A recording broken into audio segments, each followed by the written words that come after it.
It's back and bigger than ever. It's the unofficial 40 from Soonerscoop.com. Now, here's the entire Sooner Scoop crew. Carrie, Josh, Eddie, and Bob. All right, we are back. It is another edition of the unofficial 40 podcast right here from Soonerscoop.com. If I can just get the band to shut up for a minute. We're back. Bye week this week. There's no media whatsoever, which kind of stinks for all of us. But no Brett Venables press conference, no coaches shows.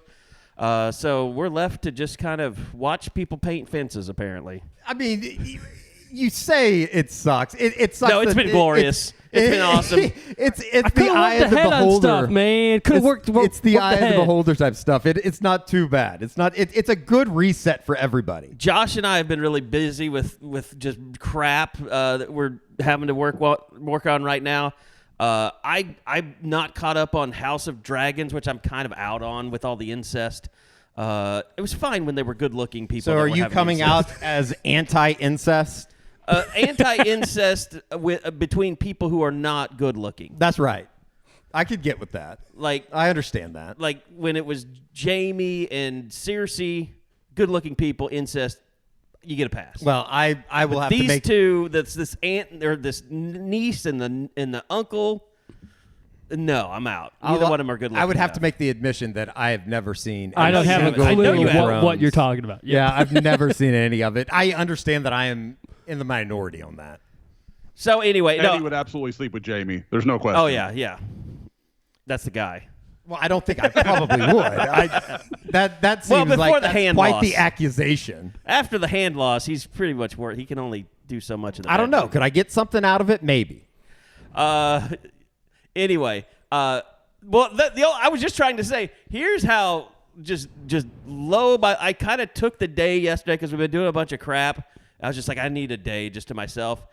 I watched Sonic the Hedgehog 2. Not bad. It's not a terrible movie. Bad. It's not a terrible movie. Although I missed the end because then I got a business call, so I didn't get to see. Maybe we do need happened. Football. Maybe we do. Like this is the one sign. Like, okay, maybe this is the point of no return. But I would say that everything does feel a lot better today than maybe it did 2 weeks ago. Yeah, we needed last weekend. Everybody needed last weekend. It was, I guess, therapeutic in a way. And really, I mean, Josh and Bob haven't really been able to talk about it yet on a pod, so we'll throw the floor to you guys and just get your thoughts on what you saw over the weekend. It felt like this is the way it's going to be. You're going to win games. It's going to be back to 2018, basically. You're going to have to... Familiar territory. Yep. It's like, hey. Well, as long as Dylan Gabriel's in the game. Yes, and OU fans, they've gone through this many a times. It's like, all right, we're back to this spot once again. But, I mean, you can put up 700 yards, put up 52 points. Kansas defense isn't the best, but it's by far not the worst either. So you know that, I mean, this is what Jeff Lebby and Gabriel can do together. It's what you thought you were getting from the jump, but if this is what can happen rest of the way, not to the same extent, but you know that the offense will at least keep you in the games, and whether or not the defense can make the strides during the last 5 weeks. Yeah, guys, you said it's like 2018. Well, without Gabriel, it's like 1998. So you'd much rather have the 2018. But yeah, I thought there were a lot of positives, and surprisingly enough, even going back through the rewatch, defensively, you can say whatever you want to. There were strides made in that game. They were better. I said this after the game, and I think it's probably on the interview that Eddie put up with Ted Roof, which nobody wants to watch. But like the run fits were noticeably better. Like that Kansas team is a team like even without their starting quarterback, you're like, okay, they do a lot of zone read. They did a lot of misdirection, but a lot of stuff in the running game. And I thought that would be a terrible matchup for this defense, and it wasn't because they played better run fits. Yeah, I mean, guys, we can talk about it. I was the one of the three of us in staff picks to go against Oklahoma on that deal. I thought all that motion, all the pre-snap stuff, I was like, they're going to get OU so out of alignment, they're going to gash them all day. And I thought they did a nice job. I thought the linebackers probably collectively had their best game since Nebraska. Agwebu and Stutzman I don't think they were superstars, but I thought they had solid days. The 3rd and 13 that everybody talks about on Kansas's first drive, Agwebu's in great coverage there. I don't care what you say. Like that's Jason Bean made a hell of a throw. Sometimes like you just got to say, hey man, nice play. Like nothing you can do about that. I don't care who you are, what All-American linebackers covering it. They're probably not making that play. So I came away, and I keep hearing, and I get it. OU's on ESPN2 at 11 a.m., against Michigan and Penn State. And, like, I understand that very few people actually watch that game. But you hear national people like, they gave up 42 again. I'm like, I get what That's you're just saying. JoJo. But it was – but it was different. It was – I mean, there's still miles to go, but it was better because it was at least, for the most part, pretty fundamentally sound. It seems like this game was forever ago. But Josh, I said this afterwards. Like the thing that you see about and Eddie and I talked about this on the post game. The thing that you see about this defense is like it's in their heads, man. Like when they had a turnover on offense and the defense came back on the field, they looked dreadful. The second half, that's when it kind of started falling apart and big chunk plays started happening. But it's just like they get down on themselves, man. Or when the negative happens, no confidence. They have no like there's not one. That defense collectively can't ever get pissed off. They're just collectively disappointed or collectively playing good, but they're never collectively pissed off. Well, and guys, I thought it was interesting. Did you hear like Nick Saban and Will Anderson's comments following the Tennessee game, where they were talking about like? Almost like they were intimidated by the situation and the setting, and they're like, we weren't real fired up, we couldn't get our intensity up, like that kind of thing. I'm like, a Nick Saban team is mentally fragile. Wow, like so it can happen to anybody. But I mean that's what it looks like to me with this team. Like they'll play well for stretches, and the second they get off plan, it's not the schedule. Kansas makes a play they shouldn't make, or there's a turnover, or they score a touchdown and then they quickly get the ball back. Yeah, anything that is not on schedule, that defense crumbles. Like that first Arnold touchdown catch. Yeah. I mean, they hit him. Yeah. They did everything correctly, but he still came down with it. You're like, uh-oh. Guys, you were in the stadium. Could Broyles have made a play on that ball? The angle's hard to feel. I thought if he turned around and saw the football. You talking about the one that popped up in the air? Yes. That he caught? Very first drive touchdown. I don't think he could have caught it on the pop-up. I was wondering if when the ball is in flight, if he could have caught it. I thought instead of going after the defender, if he would have just flipped his head around. I mean, I guess it's easy for me to sit here and say that should have been an easy interception or at least a bat down. Right. I mean, there is an element of he was in good position, I guess, but like, make a play on the football. Like, I don't know. I guess just based off what we've seen here over the last 2 weeks, you feel like somebody like a C.J. Colden at least turns his head around and makes some type of play on the football. I don't know. It's easy to nitpick that. Overall, it was better, and coming from where they're coming from, the bar is so low that it's like, okay, like, I can work with this. 42 doesn't look so bad. I mean, I think we're all saying that. If you would have said that OU in the beginning of August, if you would have said, yeah, they're going to win that game 52-42, and it's going to be a comfortable win somewhat, I think a lot of people would have said, well, shit, what is happening down there? But where this thing is coming from, it's a building block. And you had Brent say it after the game, like the defense, we're not able to do everything we need to do, but at least we're getting better. So it's almost like he's accepting the fact that he's not going to turn this thing all around in 1 year with this system. So now I think as the fans are changing their mindset, I think Brent is doing so too, and realizing it's going to take a little bit longer. And we know he talked about patience is not one of his best attributes anyway, but now he's going to have it rest of the year. And you did see a little bit more activity, like from Reggie Grimes in the game. Some other guys. There was a little bit of pressure. I mean, Deshaun White, I think, had a sack in that game, right? Agwebu. Or was it Agwebu? Okay. Yeah. I think. Deshaun White batted down that pass is what I'm thinking of. Yep. And then he had the interception. Very next play. And then like C.J. Colden, it's like 2 games in a row he's had interceptions. And that topped with DJ Graham's move to offense, which none of us understand. It's like you're seeing some playmakers for the first time.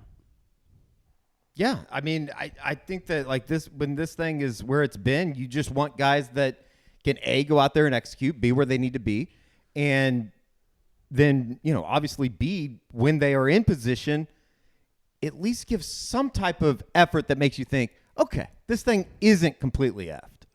Like these guys I got a thing I can mark on this. Okay. Well, just trying to help you out. I know you're trying to help me out. We're on a little. I've got the pod room ripped apart. We're putting up lighting in the ceilings and stuff, and so we're doing this in the conference room with a little portable recorder. But it's got a little mark. We're good. Are we recording? Yes. Okay. Just making sure. Just like to see the red light that says REC on it. I can confirm. But you mentioned that. I think that's where DJ Graham has been failing on defense because he has been in position and he just hasn't made a play the entire year. You thought the marriage of him and Jay Valai was going to work out great because they've known each other for years and years. For whatever reason, it just didn't click. Yeah. And is he another one of those guys that just doesn't handle adversity? I mean, how many of those guys are on this defense? Well, I think it goes back to what we've talked about here over the last month, really. And I think that there are a lot of guys, and confidence plays a lot of it, or at least plays a role in it. And I think that there's a bunch of guys that are, when you're so beaten down like they have been, and this isn't just this year. This is a long time coming that everybody just kind of, I don't even know if a manual reset will work with some of these guys. And I hate to just like flat out give up on people. But it kind of is what it is it not? Like we talked about this last week, how there are, there's a constant within the bad defense on that side of the football in Oklahoma right now. And you can keep changing coaches. You can keep, I guess, somewhat making excuses. But at the end of the day, they have to get 11 guys out there that are going to execute and give themselves a chance to at least get off the field a couple times a game. And you just hope the offense continues rolling like it did. Like that. I know that we all kind of said last week that nobody was really truly worried about the offense if Dylan Gabriel was out there. And they put up 700 yards. They did things that Oklahoma hasn't done in almost a decade, just as far as... We're going back 2018 again, basically. Yeah. Going back to Tyler. Yeah. I mean, I don't know what you just... There we go. Okay. I couldn't hear myself for a second. I'm screwing with stuff. I couldn't hear myself, and that really freaked me out for a second. But no, like... They run over 100 plays for the first time since 2014. They had a really good day offensively, and I think one of the underlying themes of just not only having Dylan Gabriel back, but we've seen this throughout the week, and I asked Eric Gray about it after the game. Even in the shutout down at the Cotton Bowl, it would appear, Josh, that they're starting to be able to really run the football, and Eric Gray's having one hell of a year. Guys, I will take the big old L because I was down on Eric Gray early in the season, but that dude, that's the best game he's had at Oklahoma. He was unbelievable. And I don't think there's any better indication than when he runs the one touchdown, it gets called back, and he immediately just goes back and scores again. You're just like, holy shit, man. Like this I mean, and it's not just him. That offensive line's really playing well. Anton Harrison is going to a different level right now. He's playing easily the best football of his career, snap in, snap out. I think you almost wonder if some of those guys in the offensive line are like, man, we didn't want to have the week off right here. They were really starting to hit a rhythm. And Kansas, small up front, like they should have been able to run the ball. That would have been very problematic if they couldn't. But again, we talk about it like sometimes you have to dominate accordingly, and they did. They just hit Kansas in the mouth over and over and over again, and Kansas just by the second half just didn't have any answers. Oklahoma could have run for 8 more quarters. Josh, I haven't gone through a full rewatch yet. When did Conjal start taking over? Because he played a lot more than McCade did. The first time I noticed him, I want to say was early second quarter, so it didn't take long. And I've had some – I need to go back and find the exact series, but somebody told me it was like third series. I want to say the first time that I really noticed it was they were driving towards the north end zone. I want to say second possession of the second quarter. I want to say, but it seemed like You he did just a pretty good job. I want to say I you did. just did. I did. He did a pretty good job though, did he not? Oh, I didn't have any problem at all with how he played. I think he is more consistent snap in and snap out than Matau. Is it Matau or have we ever gotten on the scoreboard before the game? They pronounce it McCade Matire. Matire. Yeah. Okay. All right. I feel bad Jim because Miller's I've known had it. McCade since high school, but I apparently don't know how to say his last name. But he's just struggled with consistency all year. He'll have plays where you're like, okay, that looks right. And the next one, he just gets shoved around, and you're like, I don't know what's happened here. I don't know why he can't find that level game in and game out. My question is, like, what? I mean, I hate to say it because, again, the offensive line's playing well, but Savion Byrd, is he alive?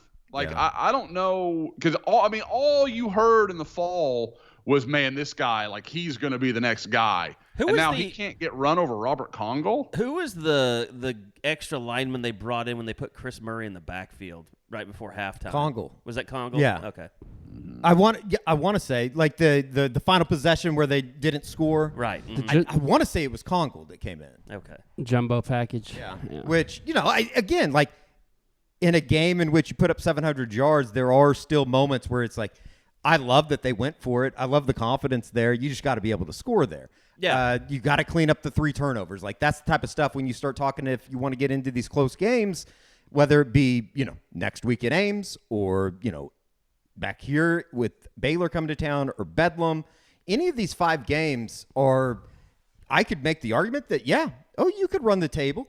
They could, but you could also talk me into thinking they could lose all 5 of them. Sure. I mean, nothing's fixed yet. Nothing's fixed, but it was everything's a white knuckler, right? 100%, all the way to the end, 100%, and that includes make it a bowl game. I mean, that's still not a certainty. I'll just say this: 4 and 8 and 9 and 3 are both on the table. Yep. Yeah, absolutely. Did you hear what Gundy said yesterday? Called Lincoln Riley one of his good friends. A great football coach. Really? Yes. I missed that. That's good. That's good. I like that. He's been taking some shots this year because of Kale. Yeah, he's my best friend. Bedlam could end up being just like staff wars. That'd be fun. I wonder if Brent will take a shot back at some point. Probably depends how they're playing. Yeah, how they're playing. Like, that's become the goal now. It's like, win enough games so your head coach can take a shot back at Mike Gundy. Can you talk a little shit, please? Yes, let your coach talk shit. That's the goal now for the rest of the season. It's like, when in Major League, when they had the pinup thing, when they took pieces off the woman, like, they need to come up with something to reveal, like, Mike Gundy's mouth or something. The back of his neck. Or to neck. cover it. Like, every win, you get to cover another section of Mike Gundy's face. You just take off a strip off his back, and it's part of his hair, part of the mullet. Just cover him up with hair. And then there's a red neck. Well, no, you start with him in that OSU singlet, and then you just keep covering him up as the season goes on. That'd be good. There you go. That'd be good. It was much needed, though. I think everybody knows that. Everybody feels that. Going into a bye week at 3 and 4 is, it's obviously much different, the spirit around this place. Rather than being 3 and 4, being 4 and 3 is obviously a step in the right direction after what seemed like a month that just would never end. It would never end with bad news. Yeah. And it started with that MFer David Hicks that started this trickle down effect. Well, really, it started with the K-State Can't call high school game. kids MFer, Eddie. You'll get in trouble on Twitter. Yeah, come after me, please. I need that in my life. That's how boring it's become. This week's been too tame. No, it's it feels good, and you just hope that they can continue to build off what that performance was. It was just good to see Dylan. Where's that Dylan Gabriel been? He was great on Saturday. Well, that's the thing. I'm excited to see Dylan Gabriel be the quarterback for Oklahoma the next time out. Yeah. It was so good, other than the 3 turnovers. Yeah. One was not really his fault. From everybody on Twitter was telling me as I was running a Scoop account, no one really knew what the running back was, if it was Eric Gray or Devontae Barnes, but everybody said that the running back knocked it out of his hand. I don't know. Was that true, Josh? That's what it looked like to me. Barnes was going to sell the fake, and I don't know if the timing, like it was just the whole thing looked weird because it didn't look like Gabriel. I mean, it didn't. It wasn't that it didn't look like it. Gabriel was not going to sell a play action RPO or anything. So I don't know what happened on that communication there, but it looked like his right elbow just bumped it out of Gabriel's hand. Now you could have been playing yakety sax on the option fumble. I mean, that was a disaster. Yeah, that whole thing. Now I did go and look. Conjo came in on the last drive of the first quarter, like with about 30 seconds left. He's in there at left guard. I just went in there and found it. So that was, that was the one thing, and he played a lot. I mean, and I'll be honest, he had more snaps than McCade did. Yeah, with those jerseys, it was hard for me to follow it. So it kind of and good Lord, guys, like be glad you were there. Those ESPN2 cameras, like OU needs to get back on the winning track just so I can watch the game again. Like that was awful production quality. What was wrong with just the camera quality wasn't as good. Like it wasn't crisp. Fuzzy. Like and people kept saying like, oh, it's the jerseys. No, it's not. Kansas looks crappy. Like it wasn't just OU's colors and stuff like there. And I have heard other podcasts talk about this, like the cameras that follow Rod Gilmore around. Apparently, ESPN is well aware that Rod Gilmore is not their A squad. That's somewhat perfect, though, isn't it? It does kind of fit because he is atrociously bad, just awful.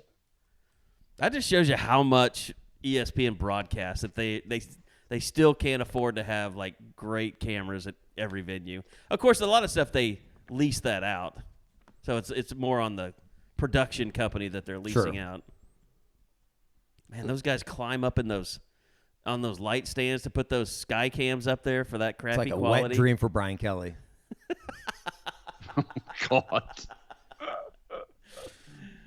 You think he's like when he goes on road games, he finds out what day of the week they're going to hang the lights so he can go watch and see if somebody falls. Show me your scissor lift, sir. So, Eddie, do I even have to guess who you've got in the Lane Kiffin Brian Kelly derby this weekend? I actually have Brian Kelly. I think LSU is going to win that game. Wow. Okay. I mean, okay. I don't know. Right, I think that there's a little bit of part of me that's like, okay, I want to start seeing some of these teams that are at the top take a little bit of a spill. I don't think that I want like TCU and TCU, Ole Miss, whoever in the national championship. Now the sentiment has maybe changed on Tennessee just because of how fun that is for Josh. But don't you find that interesting though? Like TCU, like no one is willing to give them credit for like unless you're Oklahoma or Texas in the Big 12, voters don't rank you high. They make you really, really earn it and go through the entire season undefeated. I think the most interesting thing about this TCU run that they've been on to get to 6-0 and beating Oklahoma State a week ago is you look at the 4 weeks that they've had, every game has been a massive game. And eventually you're going to run into a wall. I kind of like Kansas State this weekend going down to Fort Worth, but we'll see how all that operates. And then, obviously – all the teams that are at the top of the Big 12, they're all going to be playing each other, Oklahoma State and Texas, and then Kansas State's playing OSU next weekend. So it's going to be kind of fun. Again, OU's obviously not in that conversation, but, But that's part of the reason why you almost think, you can run the table. Maybe they played the 3 best teams to start conference season. Very possible. Very possible. I don't know what to make of Oklahoma State right now. Like, I thought that they were pretty good. They kind of choked one away over the weekend, and without Spencer Sanders, they're kind of in the spot that Oklahoma was in. I think Gunnar Gundy at least would probably be a little bit better than Davis Bevel, but at the same time, I don't think that they can go win a football game without their starting quarterback. Yeah, I was just glad that we weren't going through what OSU beat writers were going through last week. Saturday morning. That was awful. Yeah. I mean, I was hitting up Scott Wright for the Oklahoman, like, hey, you hearing any of this? Because I'm hearing some of this. And he was like, yeah, there's weirdness all around. It's never good when you hear from somebody that doesn't cover the team, like, hey, people are talking that. I felt bad. I know I don't cover your beat, and I'm not trying to cover it for you, but I'm trying to cover it for you. Guys, I mean, the thing that I think people kind of forget, the vast majority of Oklahoma State's games, they've been outgained. Baylor outgained them. Tech outgained them. Their secondary's not good. In week 1, Central Michigan outgained Oklahoma State. Fraudulent is strong, but man, I feel like there's a lot of oh, that defense was great last year, and they didn't change any of the nomenclature. That's not the same defense as last year, man. It's just not. Like, it's not even close. Well, and we talked about this at the time, but that OSU defense last year had so many guys that had played in that system for so long. Like, Malcolm Rodriguez obviously was Look at them. unbelievable. They're old. They are old. They were all old. And they're still old. Like, it makes me feel very old that, like, Brendan Evers, somebody that we covered in high school, him and Brock Martin are 6-year seniors up there. I don't know. It's, the Central Michigan thing, I almost give them a free pass because a lot of those yards were in the fourth quarter. Yeah. They were up by 30 in the game, didn't cover. I still remember that. And I will be talking to people when I get to Stillwater on Saturday about that. But it's I don't know. I think they're still pretty good. I think they're still very good when you can get a healthy Spencer Sanders.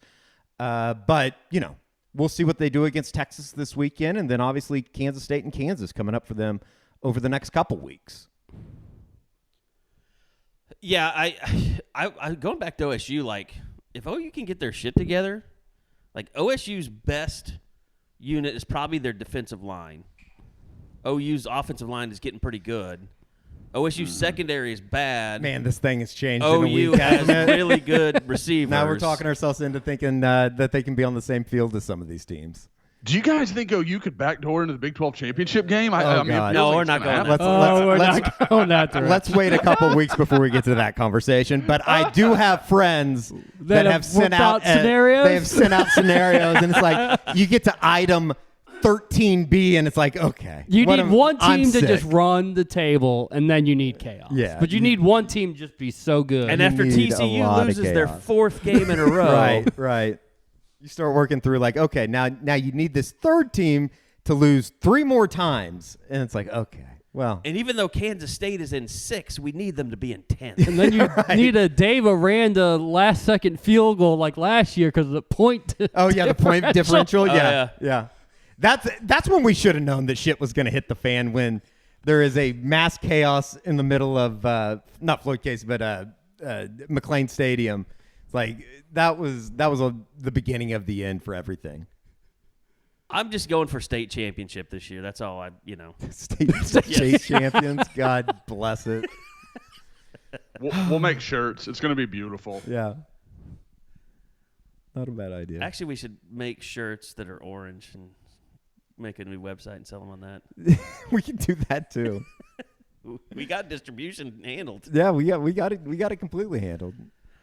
So anyway, yeah, I mean, week off, Iowa State, they are the poster child for a team that just can't get over the hump. Like, They're not terrible.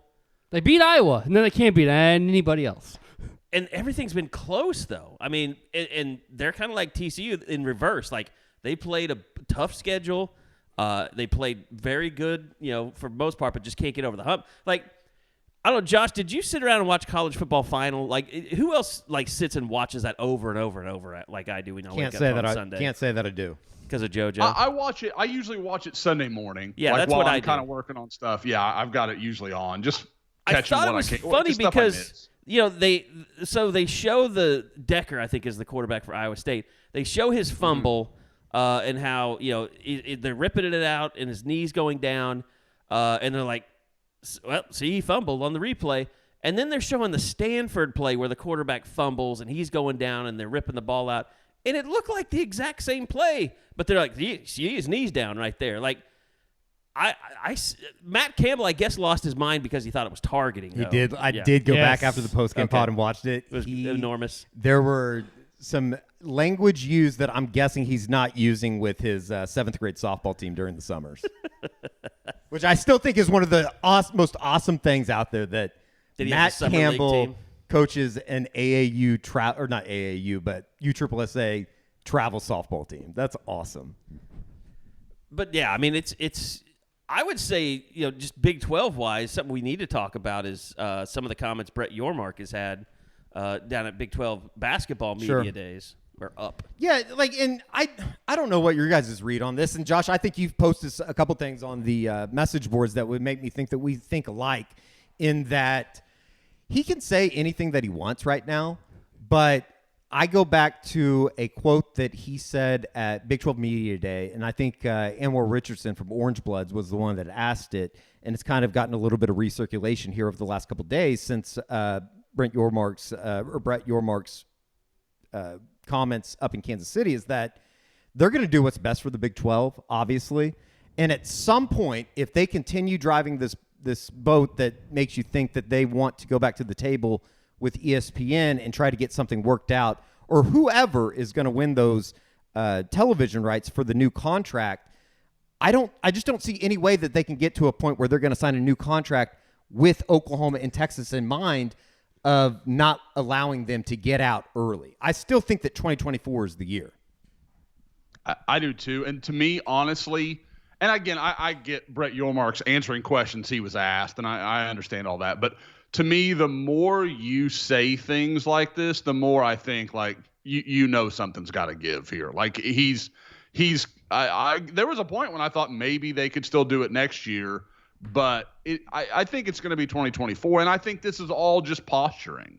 You know, the whole thing. What was it? Was it Dennis Dodd that broke the story about there was some sort of scheduling thing? I can't remember what the particulars of it. Fox the thing about Fox, them. Yeah. Yes, that's what it was. Yep. That's what it was. And I was like, this is all negotiation because Fox is out of that. You know, like they're mad at OU in Texas. Like it's all negotiation. Yeah, it's posturing and all of that. Now, I will say that, and we kind of talked about this morning, I think it's one of those things that we just got to plan. That OU and Texas, you better get ready. You're going to get the brunt end of the scheduling as far as out of the you're going four to Provo. new places, you're going to Provo, Orlando, Cincinnati, or Houston. You just those are going to be 2 trips that we make next year. Oh, they're doing Provo and Morgantown back-to-back weeks. Right. Well, yeah, they'll sandwich on a Thursday and a Saturday or something. What they'll do is the week before OU Texas, you're going to West Virginia. OU, you're going to Provo. Then you're playing each other. The week after that, the other one's going to West Virginia, and the other one's going to Provo. They're going to wear those teams out.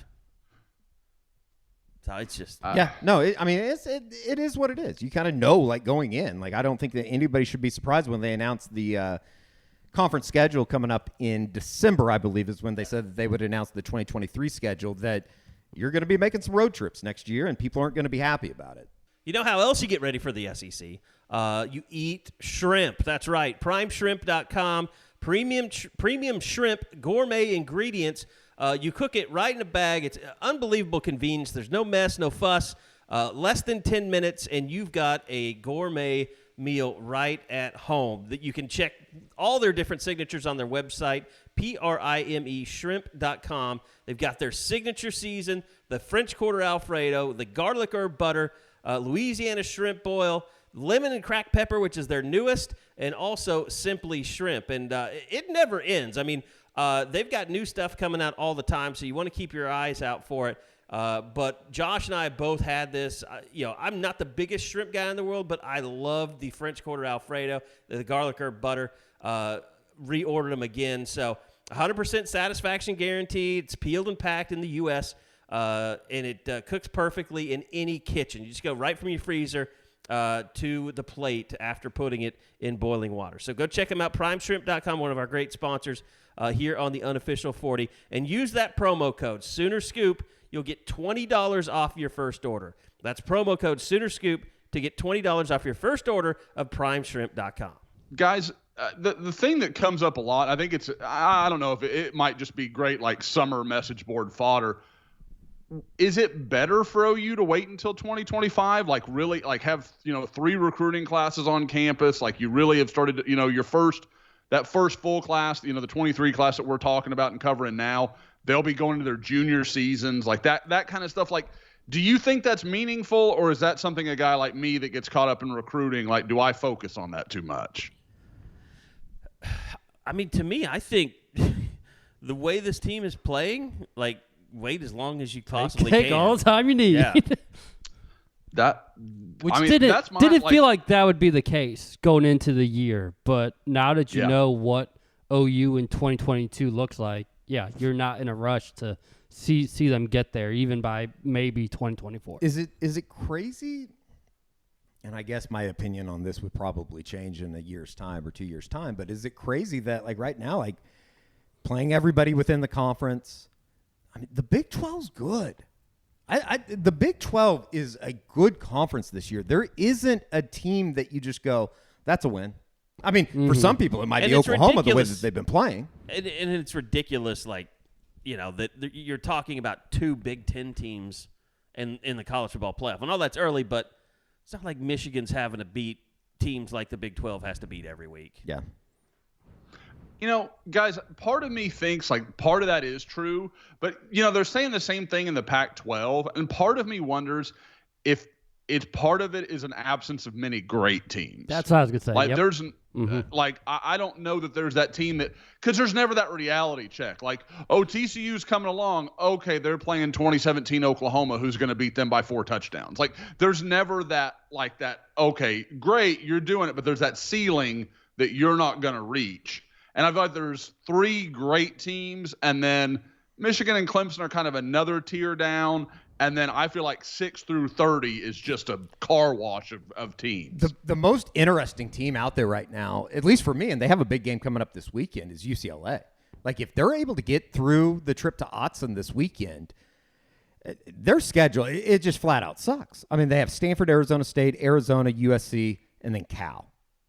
I mean, could we be looking in, a little over a month and a half's time that all of a sudden UCLA is starting to make a push to get into looking at Lincoln Riley derailing the playoff hopes for the Bruins. I'm not ready for that, believe me. It just because you would imagine that, depending on how things pan out, you're going to get 2 SEC teams.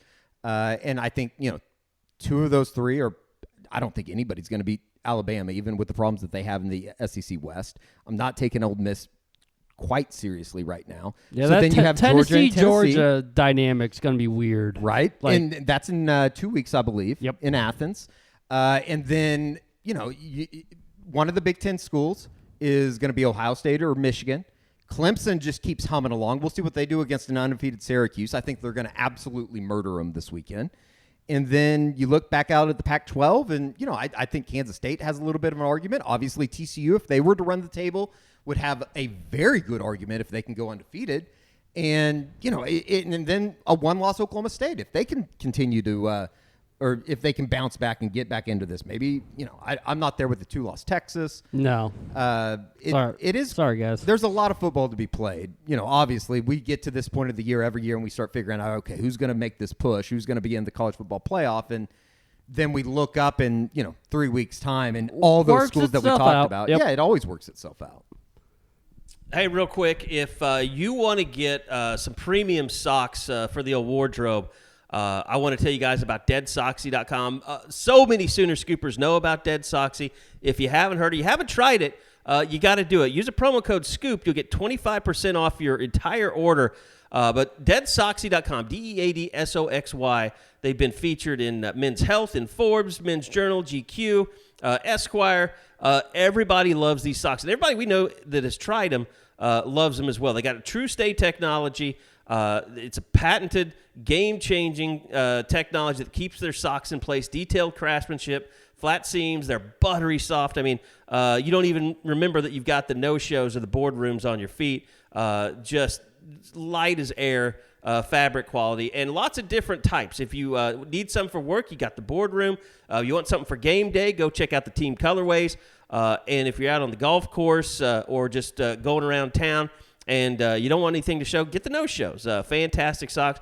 The weather is getting colder, so get those no-shows while you can. But deadsoxy.com, another great sponsor of the podcast. Go check them out. Use that promo code SCOOP, and you get 25% off your entire order. And as always, stay soxy. So, look, this is a bye week. Coaches are out on the recruiting trail. I mean, if you want to know, what's really this week about, it's about those guys. We always say this, Josh, all the time. You have a bye week, gives you a chance to get farther away from home. Do you get the sense that there's more trips to Florida going on this week? Coaches getting out of state. I know, we're going to be down there for, Denton Geyer and Jackson Arnold. Big game. I'm sure several of the coaches will be down there as well. But kind of what's the lay of the land and what's going to get accomplished this week being a bye week, Josh? Yeah, I mean, you're absolutely right. You're going to see guys, getting like I would guess you're going to see Bill Bedenbaugh. You might as well see Bill Bedenbaugh hit a Friday night game and then go up to New Jersey and see Logan Hallen on Saturday. Like, I think you're going to see some stuff like that, like you said, where you can get a little farther reach. Yes, I fully expect Eddie and I to have company at Geyer and Allen on Thursday night. Eddie might have some insight onto that. I'll let him offer that if he wants to. But there's going to be a presence there. Obviously, for those not aware, Geyer is the home of Jackson Arnold, Peyton Bowen, Ryan Yates, who this week came out and announced he is done with recruiting. We've heard this from Ryan Yates before. We'll see what comes of it. I joked with him like, "Hey man, are we really done here?" And he kind of, yeah, but Ryan has said that stuff before, so we'll just have to see. I'll take him at his word for now, but it won't shock me if OU and he are back in play at a later date. So. And then, of course, Allen has Oklahoma's 2024 quarterback offer, Michael Hawkins, along with 25 tight end. Is it Allen? God, I'm going blank on his first name. Devon, is that right? Devon Mitchell. How am I going? Yep. But what is that? That's me doing other things while you're talking recruiting. You know what? This is Devon Mitchell. Why did I have Allen? I had Allen. Because he's from Allen. He plays at Allen. Yep, that's where I went wrong. So, and of course, Zeno's Umeazulu as well, the defensive end that OU has offered from Allen. So, I mean, you're seeing 6 guys at least, and at these 2 programs, there's young guys always coming along. So, 6 guys right now that have Oklahoma offers will be on the field. So, yeah, I mean, I'd be surprised if you didn't see Jeff Lebby. With the Peyton Bowen sweepstakes, Brandon Hall seems like a good bet. Yeah. So, I mean, there's going to absolutely be some presence at there. And then, again, I haven't nailed it all down because I think in a lot of these cases, coaches are working out, okay, when can I get out? When are we done? What games can I hit? Josh, I want to backtrack. I know, since it's almost a week old, but the Jackson Arnold Notre Dame rumors that we know we squashed, but how important was it for OU to put 700 yards with Jackson Arnold there and let him know this offense isn't going anywhere?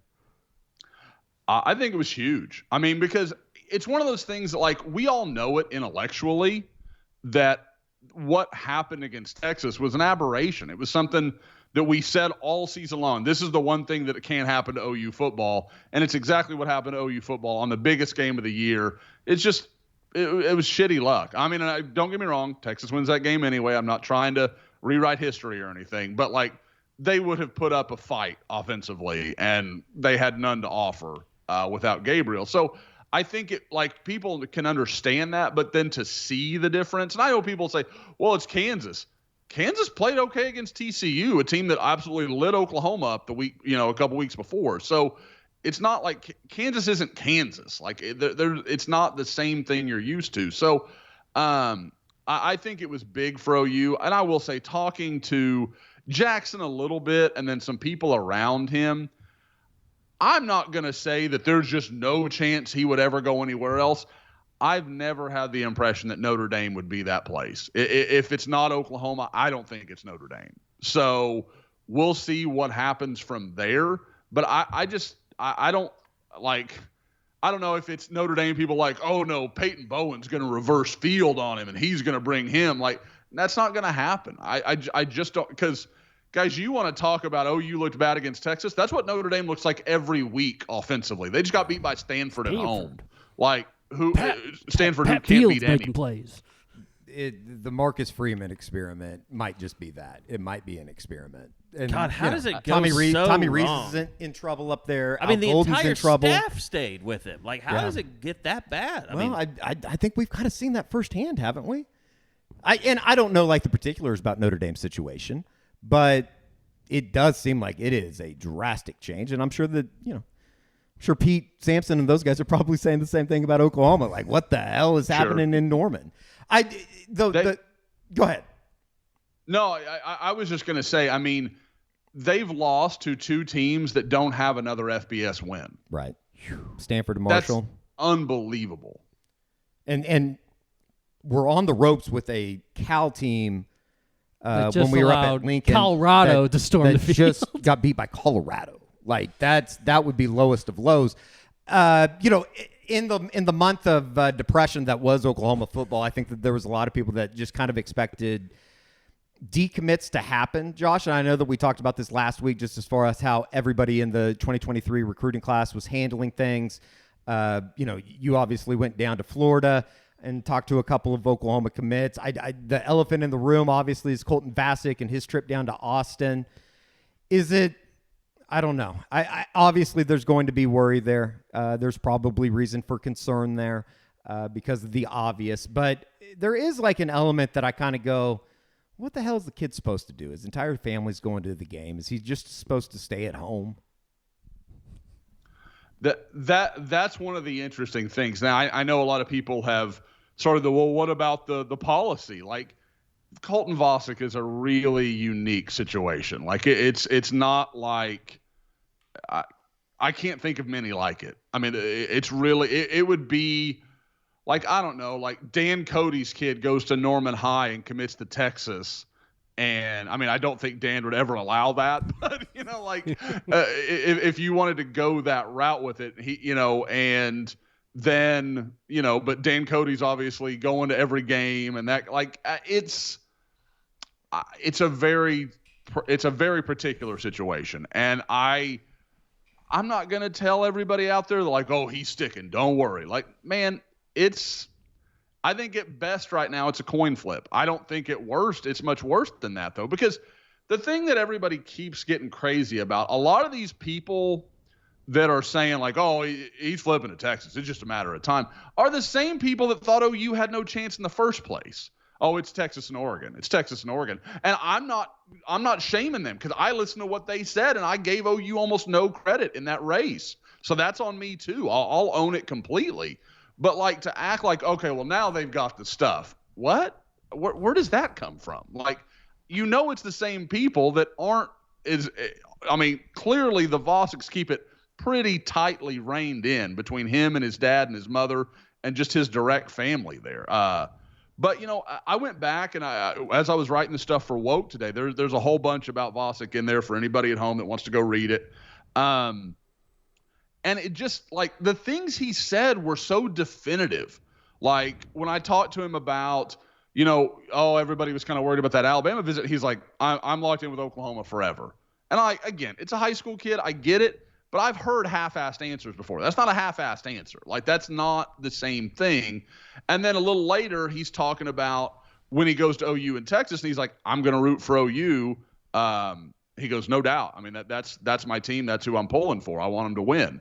And I was just like, man, that's like, I guess in real time, because when I did that interview, it was the night before the Kansas State game. So, like, so much has changed since then, and you have to acknowledge that reality too. But at the same time, I think I had just kind of let it go in one ear and out the other. And I'm like, man, this kid, like, he's really definitive about this stuff. It's not gray area or like, oh, we'll see what happens. And there was none of that. So, again, if you made me bet, I'd bet he flips. I think that's a reasonable possibility. I really do. But the last thing I'll say is everybody also forgets, pretty unanimously, people agree he chose Oklahoma over Oregon. Texas was third. So I don't understand how Texas jumps everything. Like, I don't understand exactly how that works when I think the two defensive guys he has the most respect and admiration for are Brent Venables and Dan Lanning. Well, they're still at Oregon and Oklahoma. Like, again, we'll see. There's nothing certain. I don't think the flip is certain. I don't think he stays as certain. I'm not dead set on anything in this situation. And what makes this situation so unique too is the fact that he basically has grown up in the shadow of DKR. I mean, if this kid was somebody that was from Dallas, even something like that. This is a much different situation. It is what it is. But if he is, we'll put him in the kind of the middle of a non-committal camp, if you will. Somebody on the flip side of that is somebody that you saw down in Florida in Derek LeBlanc. That I don't know if there could have been a more positive, post-game interview that you've done this year, just as far as how locked in he is with Todd Bates.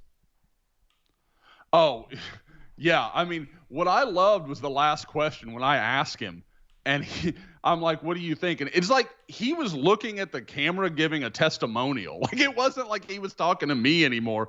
He was like, "OU fans, we're gonna be fine. Like we got Coach V, we got Bates, we're fine." Like, and it was, I was like, and I really liked OU fans getting to see that and hear it because that's what all these guys are saying. Like it's not like.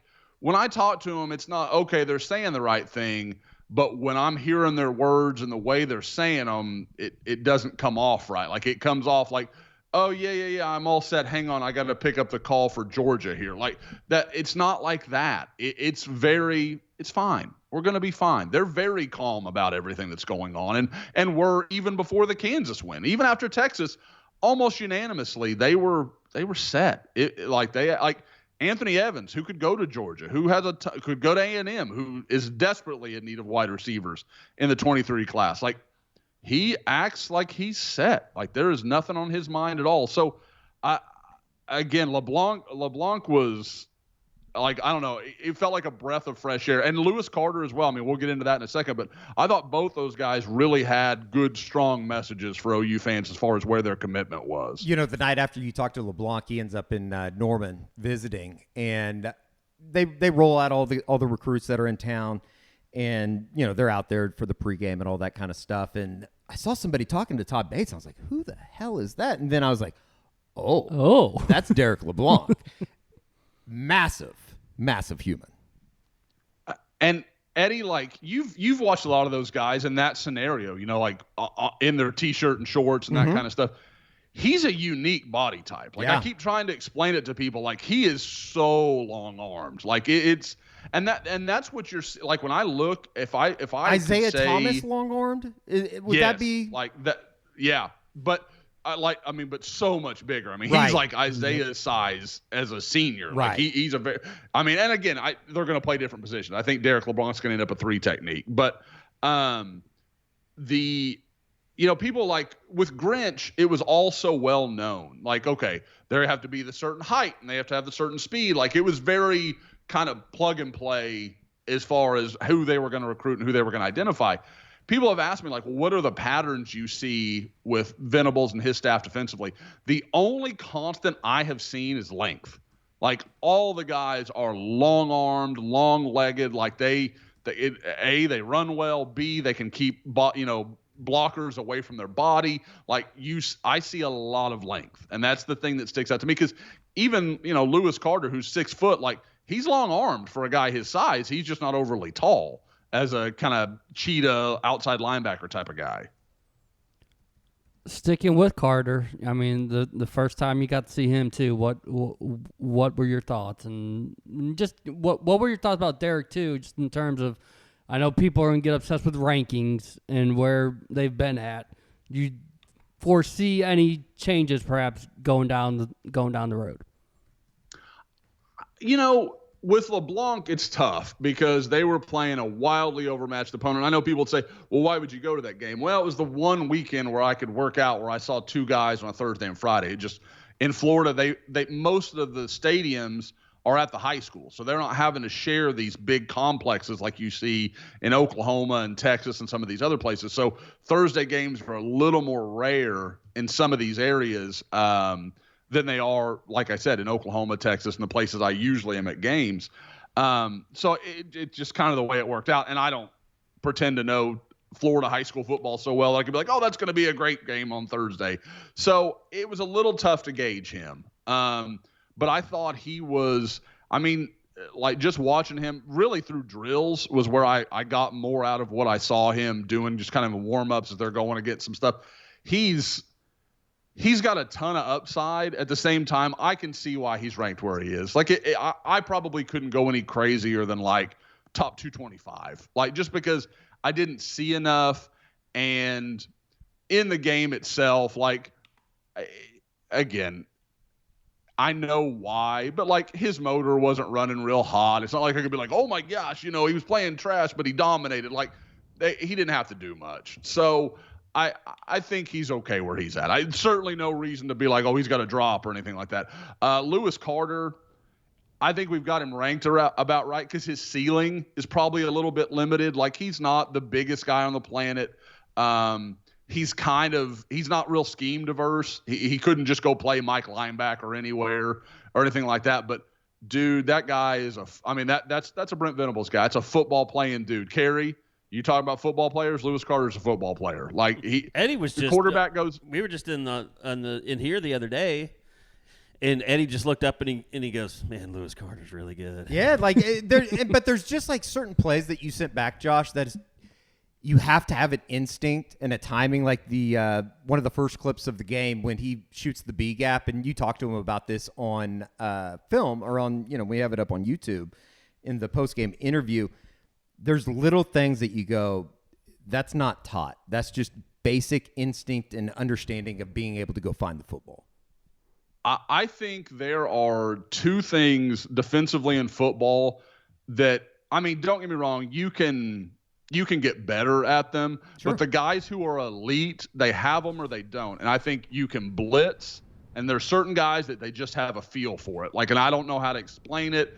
I talked going all the way back to the early, like Brandon Shelby is one of the guys I always think of, not a special player, not an incredible athlete, but good Lord, if they brought that guy off the corner, he would find a way into the backfield. He was very good at it. And there's Obo, same way. Like, certain guys, just they have that knack for getting after. And Eddie, you remember watching Obo when he was in high school, yep. And we didn't know him that well, and we were like, that kid's really good. Like, and you just you saw it. And Lewis is that same way.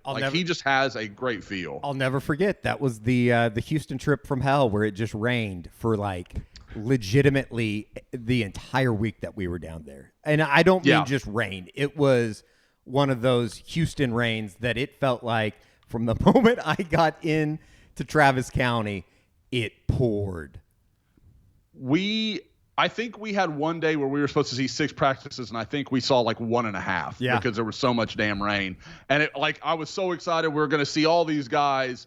And then it just rained out. And it was just crap. It should be mentioned that we weren't even down there. Like you said, we weren't down there to see Obo. It was Tarodney Prevost, wasn't it? Yep. Yeah. That was the kid that we were going to see. Everyone wants to see. Yeah, and ended up that just being kind of a awful situation, and he's kind of a terrible person, I believe.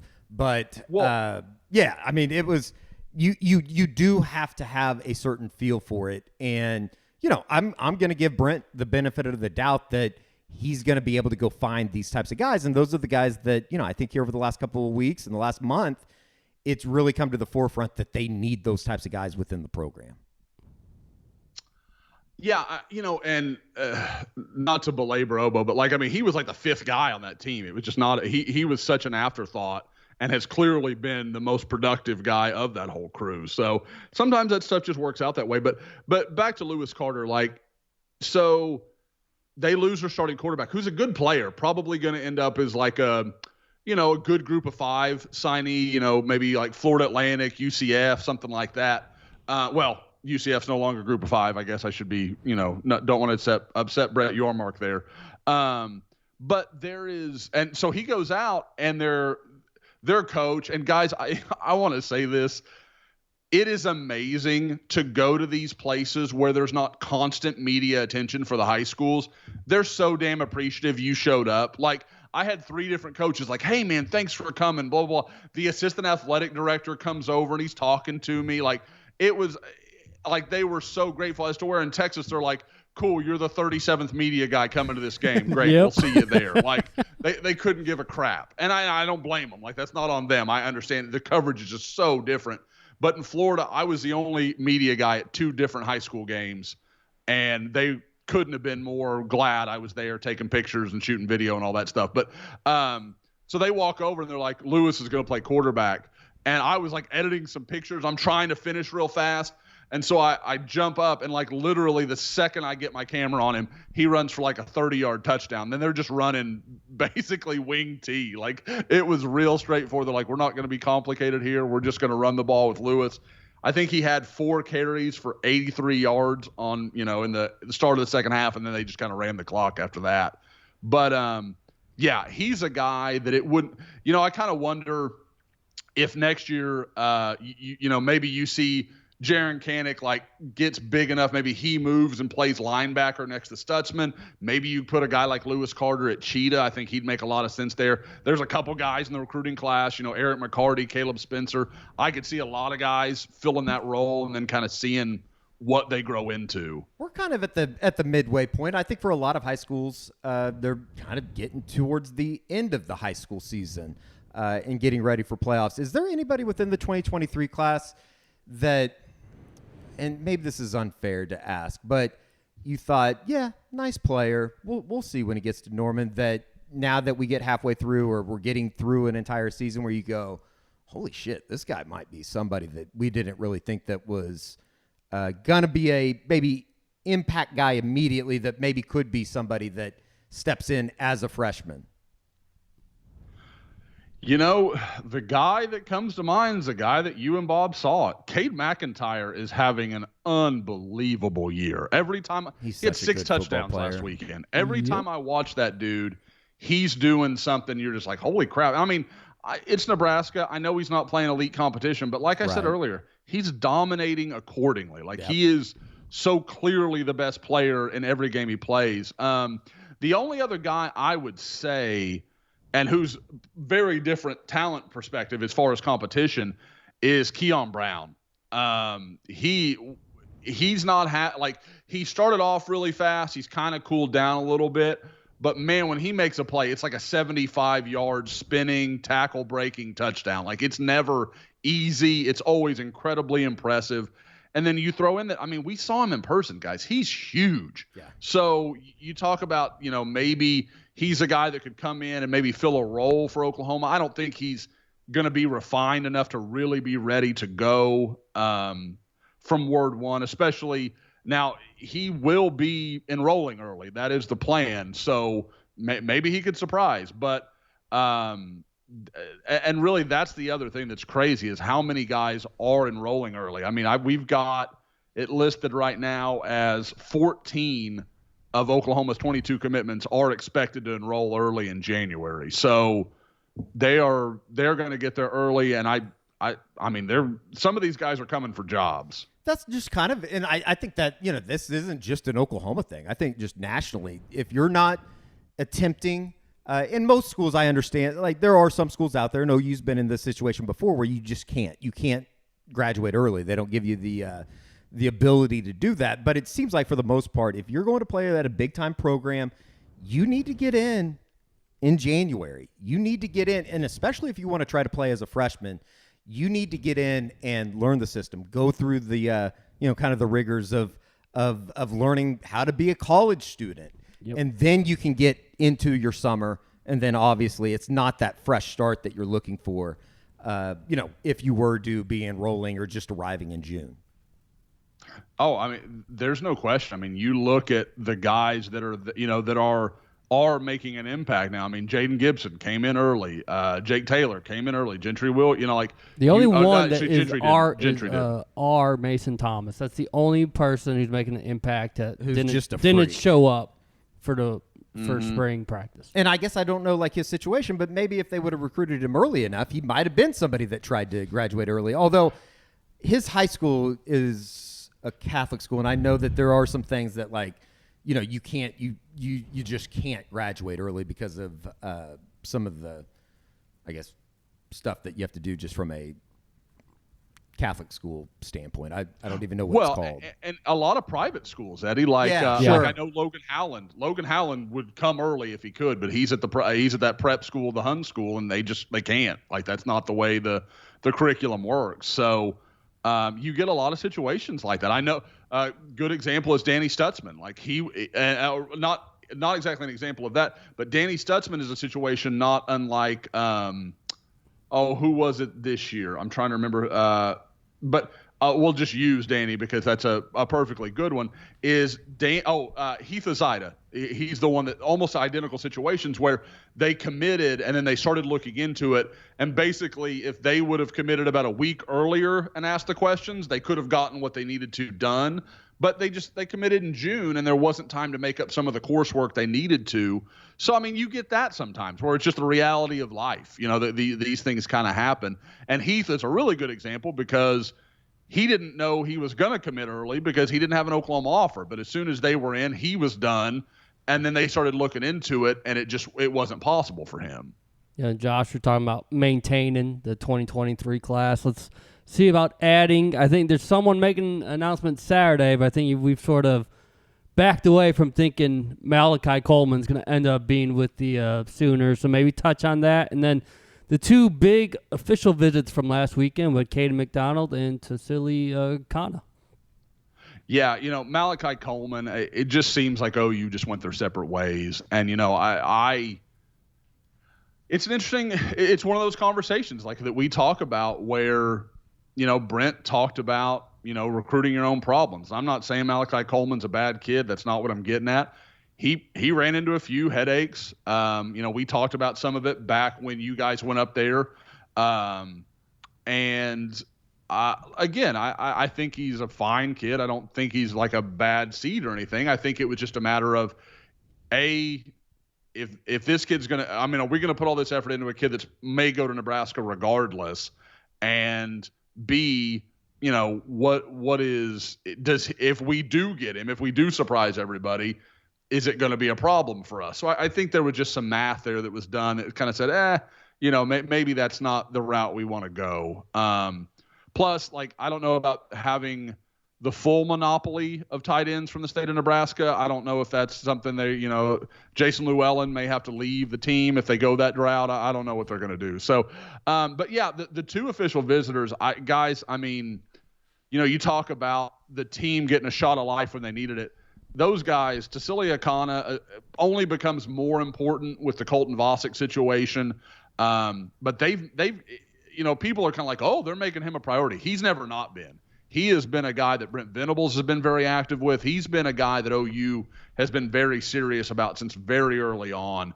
And from what I can gather, the visit went very well. I would feel fairly comfortable in saying OU probably leads right now, but he has more coming. So we'll have to see what happens, where that goes. And then with Caden McDonald, you're just talking about a guy that I think Oklahoma did everything they could have done. There's just no other way to say that. They really, really impressed him. President Harris had some time with him, made him feel very at home. And then I think the biggest thing that he talked about is loving that Oklahoma is defensively led. He goes, really the only school that I'm really looking at that has a defensive mind in the head man's seat, and that means a lot to him. That was something he singled out when we were talking. I will say the photo shoots that they did with those guys, awesome. Those you were jackets impressed by and stuff. those, yeah, like the old school look. Yeah, I thought it was really cool. The old polyester nylon, whatever you want to call those are sick. Yeah, I think my dad still has one. He has the OG one. Hasn't turned to oil or anything. He gets it cleaned every year. Really? Yeah, 100%. For real? Yeah, That's pretty cool. You get a pic of that. Yeah, I can go by there and find it. It's a sick jacket. I think there was an Eddie Radosevich running around Will Rogers Elementary School in one of those at one time. Yeah. You're probably a little too old for starter jackets. I had a starter jacket. Did you have a starter jacket? I had a okay. starter jacket. Same here. I think that's still in the closet. I don't know. Starter. When you would have been a kid though. 100%. Yeah. Elementary school, maybe bumping into 6th grade, something like that. That's probably fetch a pretty penny these days. Yeah, no, they do. They do. That I've hit rock bottom when you spend $1,000 when I'm over at my parents' jacket. house digging through the closet. Where's the starter to sell jacket? Things. That'll be what happened, and it might be if Oklahoma State doesn't cover this weekend. So we'll see. And you're going up to the game? I don't know. I go up to participate in some extracurricular activities from tailgating scenes. I want to, if there's one school in this state that allows people to tailgate, I want to be able to be a part of it. That's really disappointing. That I understand where they're coming from, though. You're coming out of the pandemic. Yeah, $100,000. This was 2017 when they made this deal. That's true. It was the first time That's they shut true. it down. That's true. When they were like, "Oh, we can't have Lindsay Street because the dorms are there." Oh, and we're pocketing $100,000 to open up private tailgating. I see it, and again, we've talked about this before. this is a university issue. This is not an athletic department issue. The way that I understand it, if the athletic department they're lying to us.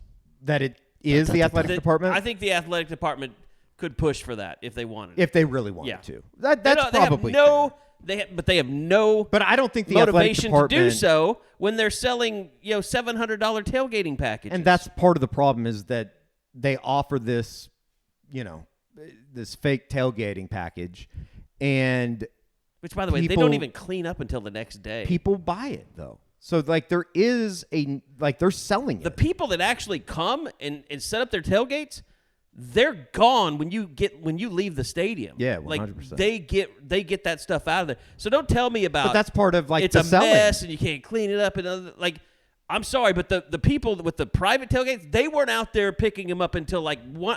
I came by the office. Oh, I see what you're saying. If they're saying that tailgating is a problem because people don't clean up after themselves, they're leaving all that shit anyways to get cleaned up the next day. The private tailgating thing, they didn't even start tearing those down till 11 o'clock on Sunday. Yeah. So don't give me that crap. Yeah, and it was an 11 a.m. game. It's not like it was a it was an 11 a.m. game. Yeah. I can see it was a 7 o'clock start, but it was an 11 a.m. game. Sure. They had all day to tear that down on Saturday, and they didn't do it. I'm telling you, man, I will keep beating this drum, for forever. There's a lot of people within the university that I just feel are a little naive when you talk about, is this program ready to make the move into the SEC? And I don't have an outline of what needs to be done. I'm not saying that people need to be can barely walk to get into the stadium, although that wouldn't be a bad thing. But there's some people that need to open their eyes a little bit more as they get ready to make this move, because it's going to be embarrassing when a Georgia or an Ole Miss or Kentucky or Tennessee or whoever comes to Norman. I got to the stadium a little bit about an hour before the game, and look, this is not a great comparison because they're coming off of a 3-game losing streak, but it was dead. It was dead. It was dead. Yes. Quiet, no kind of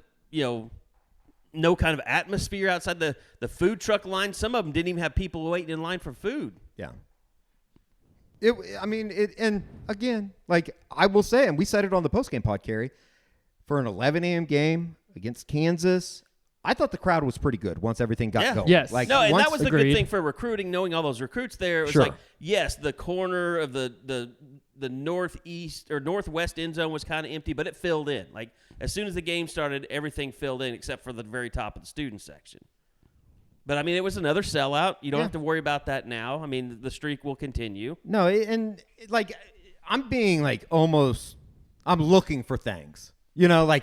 I'm looking for things to bitch about. But at the same time, there are things that I think can get much, much better. And I'll give them the benefit of the doubt. I think that they will. I think that, Thad and Brent and everybody a part of this program that is moving forward is going to have a vision for where they want to get to. And, I think the fans are ready. In general, I think the fans are ready. It's just there needs to be a little bit more. It can be better. I just don't. I don't believe the tailgating thing. And Joe has said to my face, it's not our decision. It's the university's decision. Yeah. Then let people tailgate. Why allow this to look like you're protecting your private tailgate industry? And even you more took hush money for $100,000. I'm not at the point either where it's I don't think that should be on campus. They're making a little bit of scratch off of it. Fine, yeah. You can have a separate area for that kind of stuff. And they do. You don't need to run a monopoly and saying, you can't basically tailgate. I know that they're not. There's other places, but it's not close to the stadium. Yeah, there's not a lot of places. It doesn't offer, I just, envision this idea if they're going to continue the Walk of Champions and stuff, that area could be awesome. It was awesome. Yeah. I grew up going to that area, and it was what I thought was badass. Mm-hmm. It doesn't need to be this way. It truly doesn't. And it feels like I think that with a lot of things at Oklahoma, it feels like sometimes they go out of their way to say, oh, we're not doing this when they actually are, if that makes sense. Well, and you know what? Why not just start from Lindsay down Jenkins?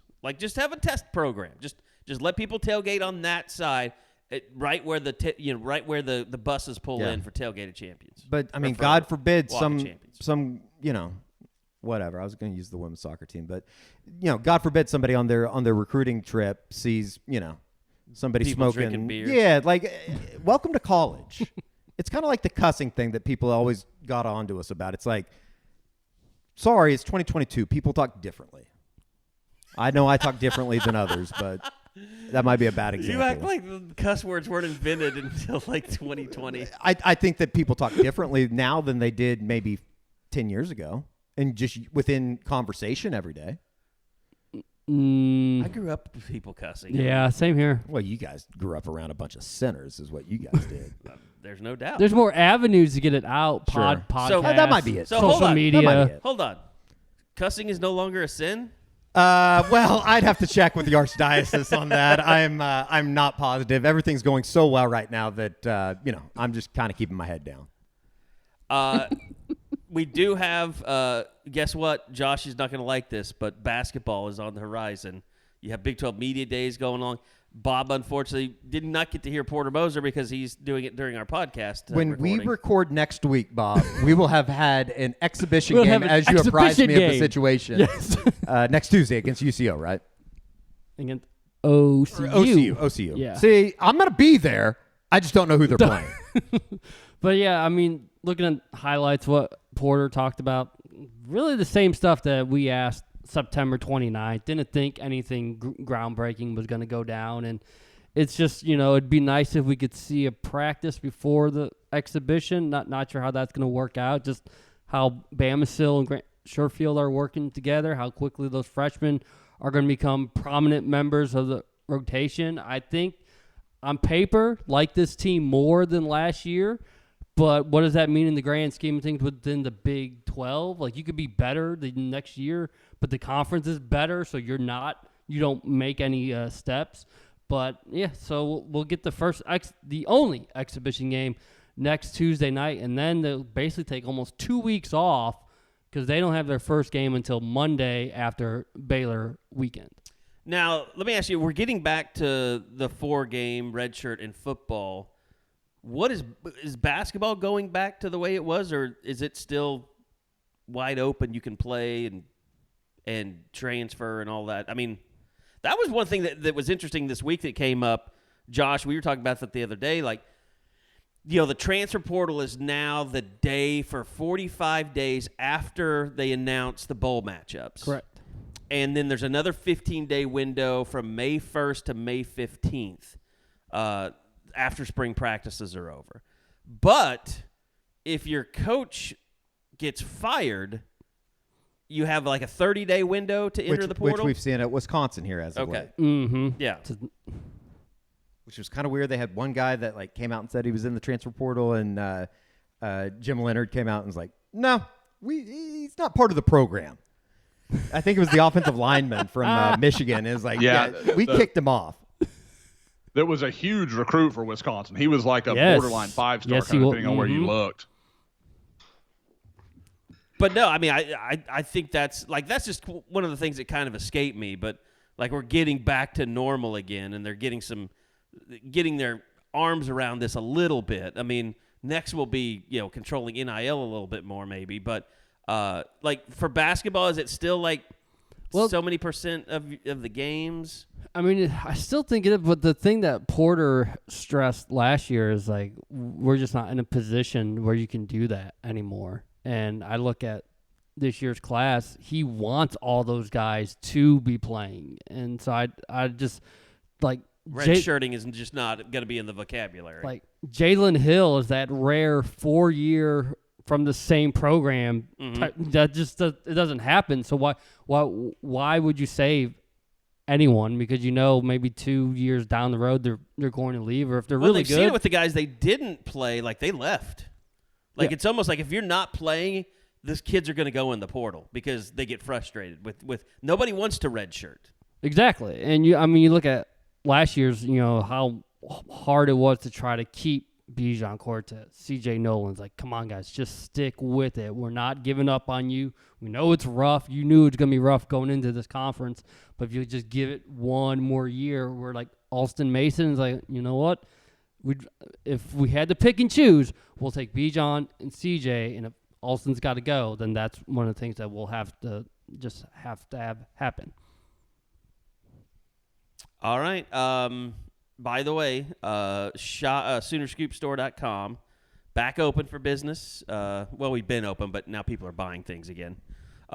We can actually say. Yeah, we can actually You want to buy a shirt? You want to buy a shirt? You want to buy a hat? You want to buy a flag? Make Lindsay Street great again flag?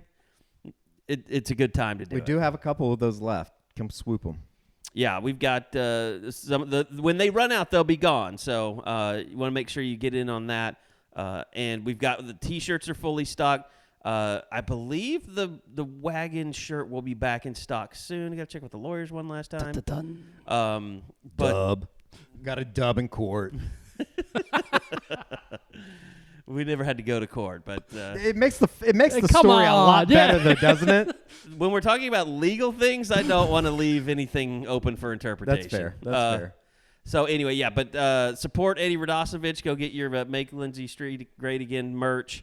He's done a great job of getting it out to people, so orders go out really fast when they come in. We got a good system going. So anything else you guys wanted to hit on before we get out of here? I don't think so. I mean, obviously, we kind of hit on it earlier. How surprising was the Tennessee thing? I know that, Kerry, we sat here and watched everything kind of unfold on Saturday evening. How good those games were, flipping between that and OSU, I guess we weren't even technically TCU, flipping. We had both of the games on, OSU, TCU, Tennessee, Alabama. It just, Josh, what you had mentioned earlier about the Alabama comments coming out of Knoxville, it is kind of one of those like, holy shit, like this Alabama doesn't usually talk like that. They were shook a little bit. Yeah, I mean, and guys, I don't know about you, but that is the kind of stuff. And, I know, I guess all three of you were at the game in 15? Yep. But that environment was incredible. Like that was amazing to watch. That's what college football, that's what you want it to be. Sorry, Eddie and I. No, that was conversing. It was. I don't know if you saw the the 4.5 minute. It's just under 5. Kind of a trailer that Tennessee's football video staff put out. If you watch that and you don't have a little bit of jealousy and a little bit of like, man, that's awesome, you might be a dead person. Like it is college football to a T of awesome. By the way, look who just placed an order in the Sooner Scoop store. Our advertising is working. Very good. Very good. We're already reaching people. Very good. I heard it and I was like, I got to get this in before we're done. I will send a personal hand note to that Josh that McQuistion family. has just ordered 4 Make Lindsay Street Great Again T-shirts for the entire family. We got it. We will have pictures of the girls trying to make Lindsay Street great again. We'll fast track that one. This is how Josh is making family Sundays matter.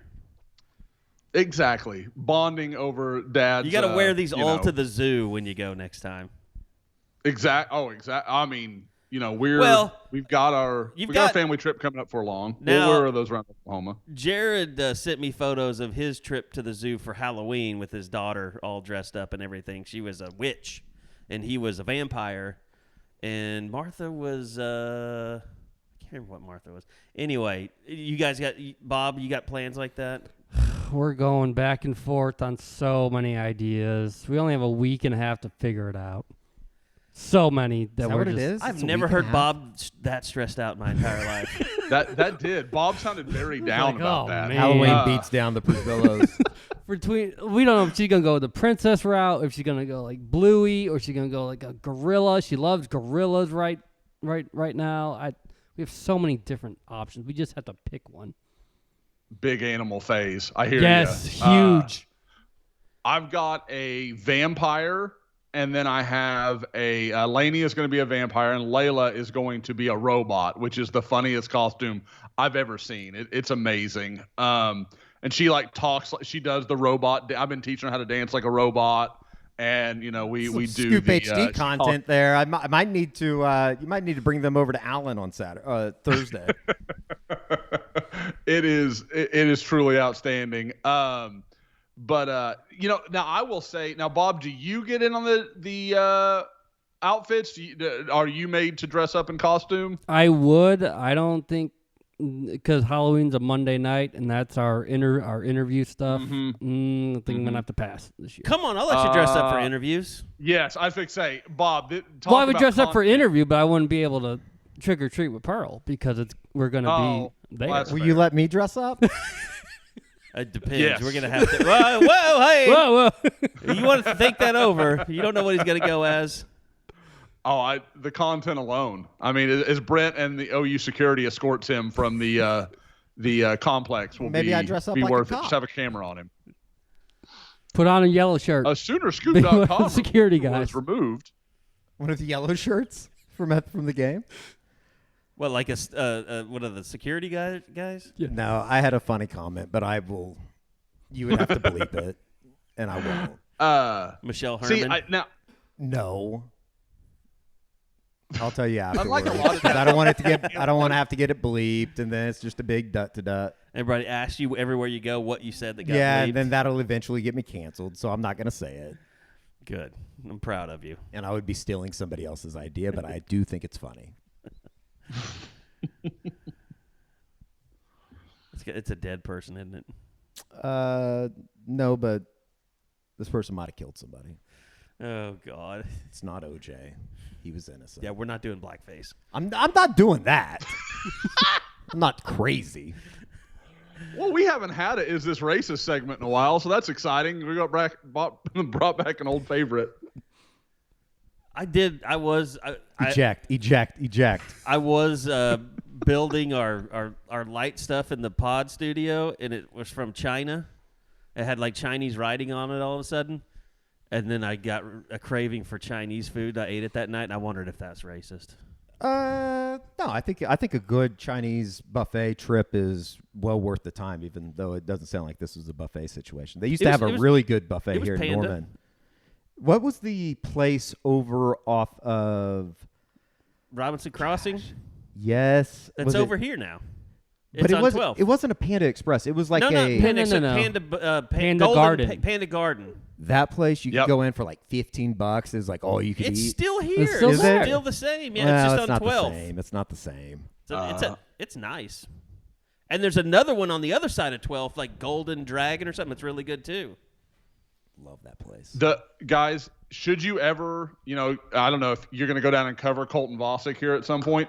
Right near Austin Westlake is literally the best Chinese buffet I've ever had. Had it a couple weeks ago. It was outstanding. I don't ever get to have it. Tiffany won't eat buffet, so I have to sneak it every once in a while. And that was my pregame meal that was unbelievably good. Like they had guys like making stuff right in front of you, but it was still like a buffet. It was crazy. That place out by the airport's really good.